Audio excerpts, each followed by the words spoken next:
Good morning. This is a beautiful day to talk about dancing and discovery. I don't know how many of you have really been able to watch these videos, and I'm not sure how much they're doing for you, but hopefully you have taken some tools and concepts to help apply them to your life and make your day better. That's my goal. Dancing and discovery is something that I'm personally trying to do. And what that means for me is realizing things that I might not be aware of and dancing with it. Like this whole intermittent fasting thing, fasting like a woman, fasting like a girl book that I've been reading has been just a life-changing bit of information. Understanding my hormones and what they're doing in my body and why I feel the way I do at certain times of the month. It's a big deal for me because I want to feel like I'm doing my part at all times, and when I'm feeling sluggish, I'm not. So, dancing in that discovery of why do I feel the way I feel, and then once I've learned, knowing how to help myself feel better is big for me. It helps me be, a person for others, a person for myself. And then in the wrap, we talk about self-discovery, and that is a lot of just the questions. What do I like? How do I want my life to look? Am I being honest with myself? What story do I want to tell? What boundaries are missing? What do I like to do for fun? Who do I feel like is my support system? That's discovery. Really asking yourself questions so that, you feel heard and you feel successful with your life. Those are important things, and I just want to encourage you guys today to dance in discovery. That we might feel like we have two left feet, as they say in dancing. At first, we probably do, but there's no real failed attempt at discovery unless we don't do it at all. We stay so busy. A lot of moms, especially wives, husbands, everybody in their own way stays pretty busy, occupying their time to help someone else. And, I've been asked in my lifetime a couple of occasions where people say, what do you want to do? What do you like to do? Where do you want to eat? Women don't know because they're so busy filling their minds with what everyone else likes.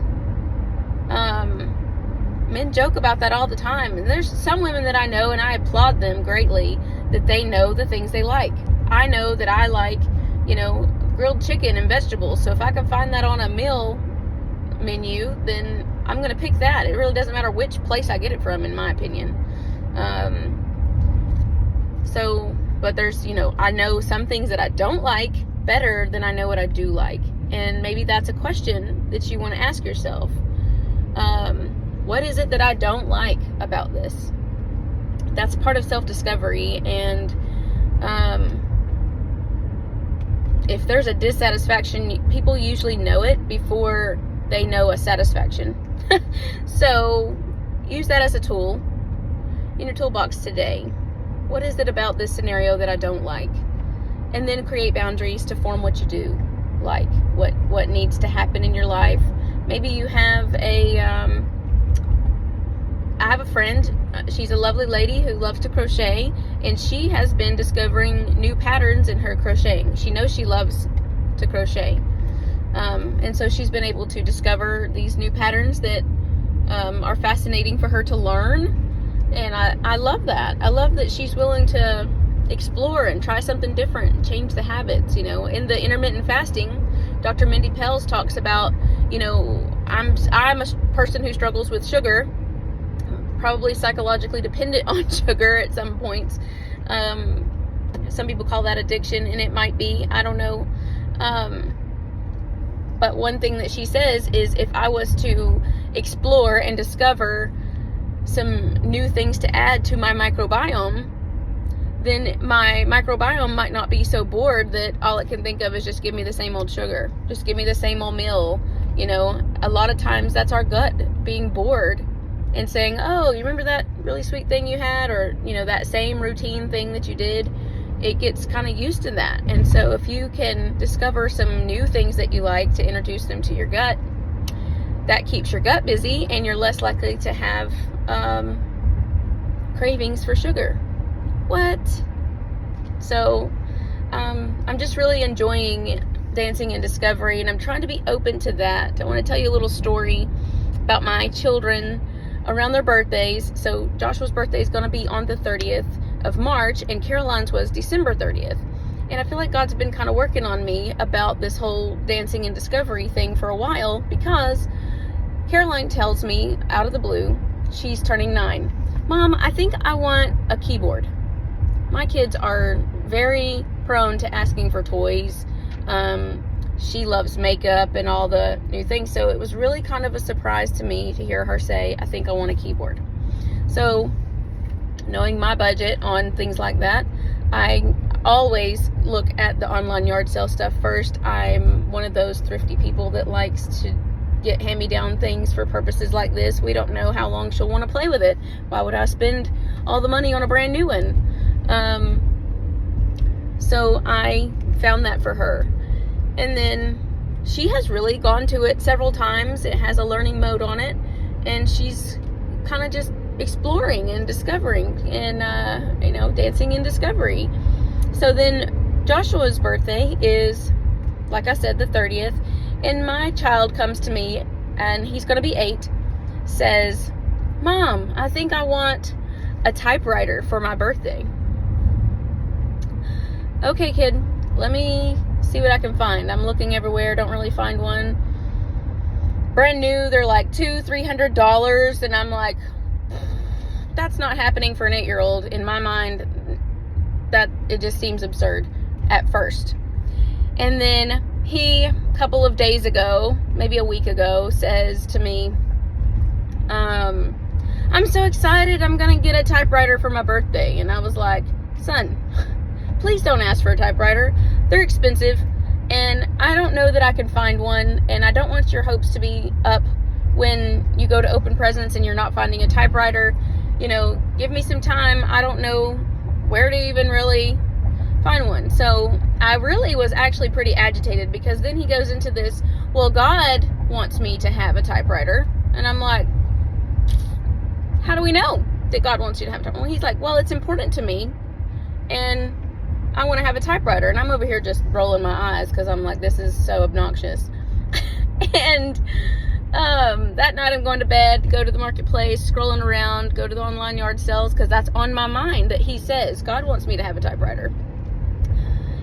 I find one, $50. I'm headed right now actually to go pick it up from this gentleman. Has a new ribbon with it, looks like exactly what I hope Joshua wants. And God's like poking me on the shoulder, saying, what matters to him does matter to me. What matters to you matters to me.